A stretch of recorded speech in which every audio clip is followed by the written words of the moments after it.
আজকে আমি আপনাদেরকে বেনারসি শাড়িকে রিসেপশন স্টাইলে পরে দেখাবো, অর্থাৎ মোস্টলি ব্রাইড এখনকার দিনে তাদের রিসেপশনে যে স্টাইলটা ট্রাই করে সেটাই করে দেখাবো।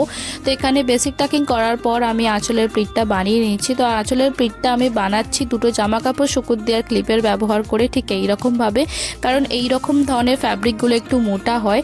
যদি আপনি নতুন কোনো শাড়ি পরছেন কিংবা বেনারসির মতো মোটা ফ্যাব্রিকের শাড়ি পরছেন, তো তাহলে আঁচলের প্রিট বানানোর জন্য এই ট্রিকটার ব্যবহার অবশ্যই করবেন। এতে আপনার আঁচলের প্রিটগুলো তাড়াতাড়িও হবে আর প্রত্যেকটা প্রিট সমানভাবে পড়বেও। তো এখানে আমি আঁচলের প্রিটটাকে বানিয়ে নিয়ে সেটাকে বাঁ দিকের কাঁধে সোজা আঁচল স্টাইলে ফেলে পিন দিয়ে ভালোভাবে সিকিওর করে নিয়েছি। তারপর সামনের দিকের কুচিটাও বানিয়ে নিয়েছি। এরপর আঁচলের ডান দিকের কোণটা আমি ডান দিক দিয়ে ঘুরিয়ে নিয়ে গিয়ে বাঁ দিকের কোমরের কাছে নিয়ে এসে কুচির ওপর রেখে ভালোভাবে গুজে নিয়েছি। আর যেহেতু এটা ওয়েডিং লুক, তো সেই জন্য একটা কোমর বন্ধনী পরে পুরো লুকটাকে আমি কমপ্লিট করে নিয়েছি।